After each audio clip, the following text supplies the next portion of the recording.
Hej och välkomna tillbaka! Idag ska vi prata om ett verktyg som kanske framför allt är ett tillbehör för dig som använder Doodly eller andra skärmritningsverktyg. Men som också kan vara ett sätt att skapa custom-bilder. Och det verktyget heter People Builder och det är tillverkat av samma personer som har gjort Doodly. Och det känns väldigt mycket som att det är skapat för att använda i Doodly. Så vad det här verktyget är, precis som du hör, People Builder. De har ett antal saker man kan använda för att mixa, för att skapa olika karaktärer. Och med hjälp av det då så kan man liksom få personer i sina videos, i sina handritade videos som ser mer ut som de riktiga personerna som kanske ska vara med, som har rösten eller som vi pratar om eller vad det nu är för någonting. Så jag tänker att vi hoppar rakt in i det här och så kommer jag tillbaka på slutet och berättar vad jag tycker. Så här är vi nu i People Builder. Som ni ser har jag redan försökt bygga lite avatarer av mig själv. Och ja, man kan väl säga vad man vill om de här. Men vi går till Create nu så ni får se vad man har för möjligheter. Jag börjar med att skapa en person. Skapar en Anna, säger vi. Här ser vi då att jag kan välja presets, så jag kan välja male och female. Så det är väldigt binärt. Vilket är, ni vet, men. Om vi väljer female här då, eftersom vi har sagt Anna, så bara så. Då har vi liksom de här baskropparna vi jobbar med. Så elderly woman sitting and thinking till exempel. Jag tänker att det är Anna. När vi då väljer den här liksom baskroppen, då kommer den här baskroppen med ett antal möjligheter då. Så att till att börja med, det första man vill välja är sin hudton. Och här har vi 3 alternativ.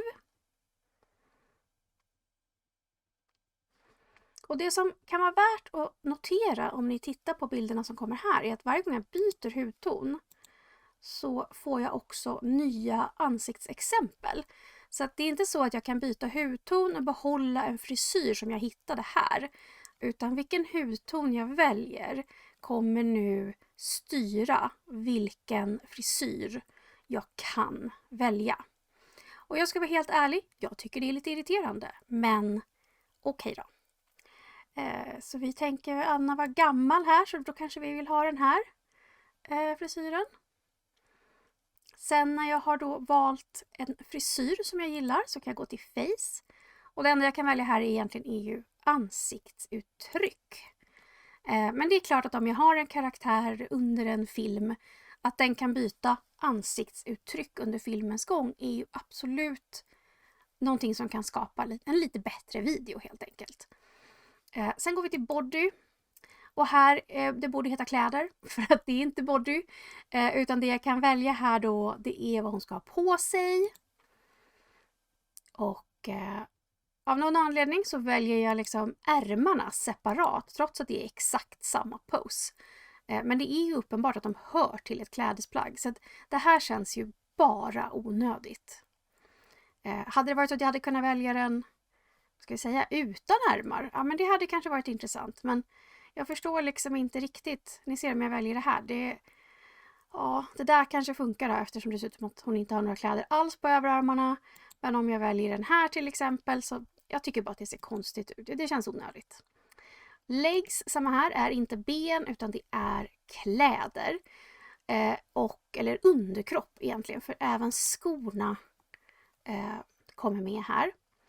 Och du kan inte byta färg på någon av de här, utan det är de färgerna som är. Så, nu har vi en liten mjukis-Anna här. Och sen är vi egentligen klara. Vi kan välja preview. Och då får vi se hur den skulle ritas i Doodly.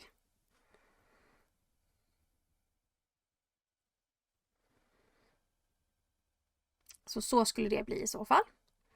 Gillar vi det så kan vi trycka spara. Då blir den sparad här under My People. Sen kan vi välja spara som.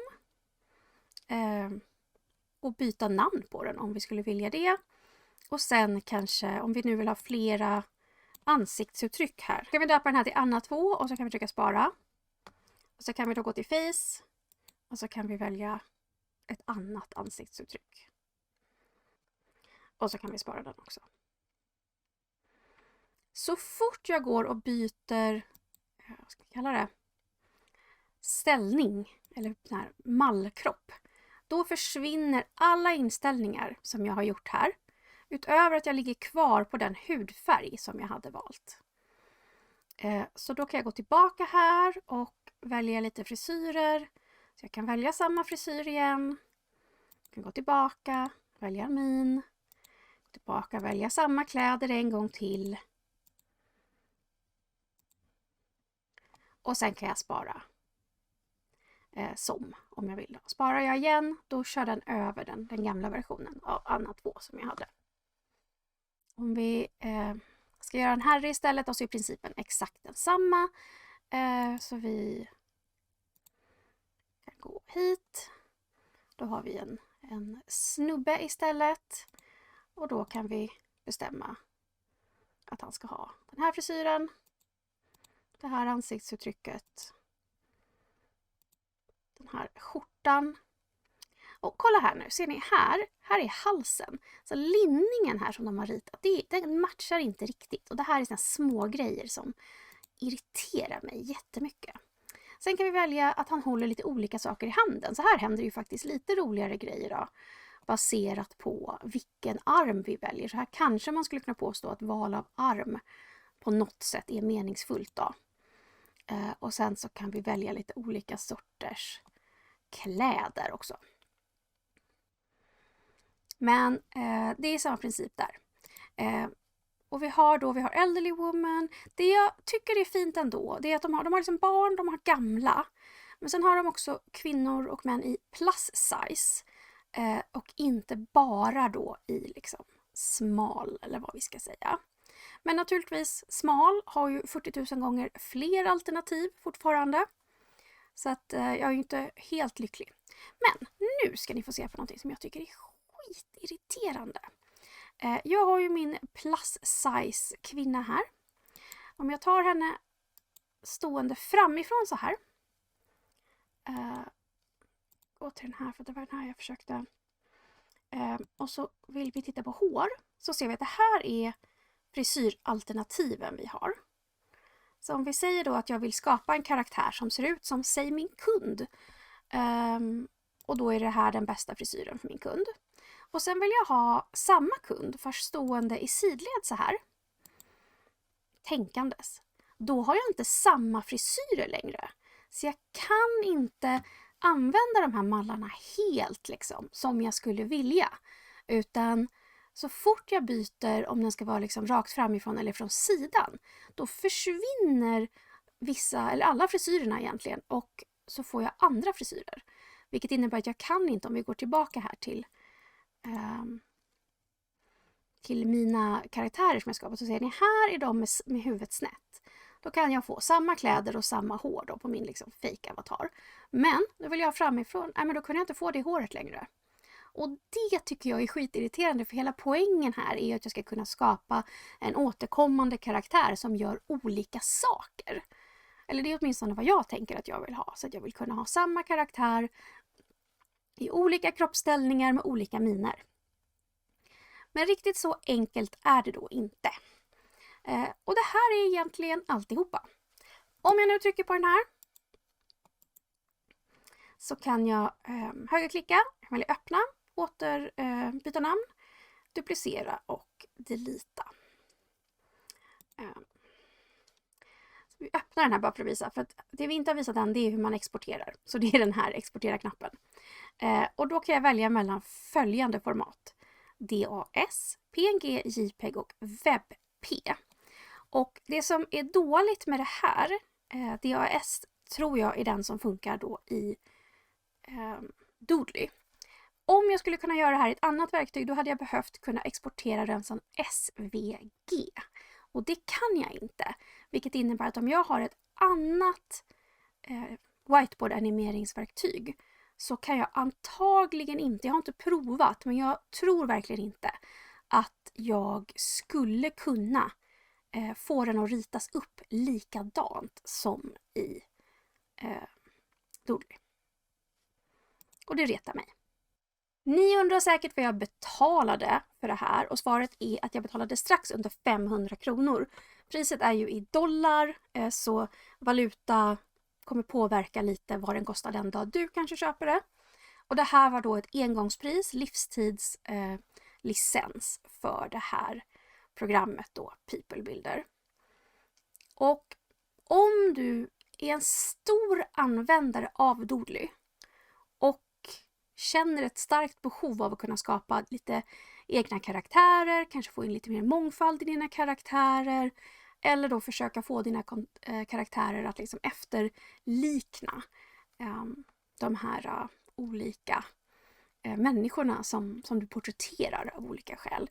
Ja, men det är inte jättedyrt liksom. Det är inte, under 500 kronor är ju ändå, ja, ät inte ute på en vecka så du tjänar ihop det liksom. Så det är inga stora pengar. Men använder du ett annat whiteboardverktyg? Nej, köp den inte. Den exporterar inte till det formatet du behöver. Vill du egentligen mest ha ett verktyg för att bygga karaktärer som du kan använda någon annanstans, typ i presentationer, i powerpoints, liknande. Om du verkligen gillar den här stilen och den passar liksom med den övriga visuella grafiska stilen som du använder, ja kanske, men jag skulle nog inte göra det heller. Men som sagt, är du Doodly-användare så är det här en kul grej. Jag kommer definitivt att använda det här. Jag hoppas att de kommer förbättra det så att jag kan få samma frisyr oavsett vinkel på huvudet. Jag har redan skickat in en liten sån här blankett med förbättringsförslag på det. Och allting uppdateras ju hela tiden. Men om jag känner skaparna bakom Doodly, Toonly, People Builder, Voomly korrekt så är det större chans att de kommer släppa ett till verktyg som du måste köpa en till licens på än att de gör det här superduper extra mycket bättre. Så att ja, det var det. Jag hoppas du gillade det. Om du gillade den här videon så får du jättegärna ge mig de där tummarna. En glad sån gör en glad Linnea. Och du får gärna kommentera. Vad tycker du om det här verktyget? Skulle du köpa det? Eller tycker du att det är skräp? Jag vill veta vad du tycker. Jag hoppas vi ses snart igen. Prenumerera jättegärna för mer tips, tricks och annat smått och gott. Och så ses vi snart igen. Adjö. Det var ett tag sedan jag gjorde en sån här liten slutgrej. Där jag kollar om ni är kvar. Om ni är kvar så betyder väl det att ni vill se mer egentligen. Ni kan inte få nog av mig. Och är det så finns det naturligtvis, ni vet, tips på andra videos ni kan titta på. Men vi säger så va?